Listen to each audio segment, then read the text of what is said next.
Hi friends, அனைவருக்கும் இனிய தமிழ் புத்தாண்டு நல்வாழ்த்துக்கள். இன்னைக்கு நம்ம வீட்டில் என்ன சமையல் பார்த்துடலாம். சாதம், நிறைய சின்ன வெங்காயமும் முருங்கைக்காவும் போட்டு சாம்பார் பண்ணியிருக்கேன். அடுத்ததாக பொரியல் பார்த்தீங்கன்னா யூஸ்வலாக எப்பயும் வைக்காமல் இன்னைக்கு கொஞ்சம் ஸ்பெஷலாக எல்லா காய்கறிகளும் போட்டு ஒரு ஸ்பெஷலான ஒரு காய் தான் பண்ணியிருக்கேன்.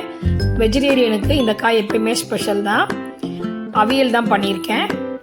பீன்ஸ், கேரட், உருளைக்கிழங்கு, கத்திரிக்காய், அவரைக்காய், வாழைக்காய் எல்லாத்தையும் நல்லா வேக வச்சுட்டு அதோட ஒரு 2 கரண்டி துவரம்பருப்பு போட்டு வேக வச்சுட்டு கொஞ்சோண்டு தயிர் ஊற்றிக்கோங்க. கடைசியாக இதில் தேங்காய், ஜீரகம், சின்ன வெங்காயம், பூண்டு, பச்சை மிளகாய் எல்லாத்தையும் அரைச்சி ஊற்றிட்டு நல்லா கொதிக்க விட்டு தேங்காய் எண்ணெயில் தாளித்து கொட்டிங்கன்னா சூப்பரான அவியல் நமக்கு ரெடி ஆகிடும். ஸோ இதே மாதிரி ட்ரை பண்ணி பாருங்கள், ரொம்பவே நல்லாயிருக்கும். நான் அவியல் கொஞ்சம் சேர்த்து நிறையாவே வச்சுட்டேன். ஏன்னா ஈவினிங் அடைக்கு நான் போட்டிருக்கேன். ஸோ அடைக்கு அவியல் ரொம்ப அட்டகாசமாக இருக்கும். நீங்களும் அதே மாதிரி ட்ரை பண்ணி பாருங்கள். ஸோ இதுதான் இன்றைக்கி நம்ம வீட்டு சமையல். வீடியோ பிடிச்சிச்சுன்னா லைக், ஷேர், கமெண்ட் பண்ணுங்கள். மறக்காமல் மாஸ் குக்கிங் சப்ஸ்கிரைப் பண்ணுங்கள். பெல் ஐக்கானை கிளிக் பண்ணுங்கள். Bye friends.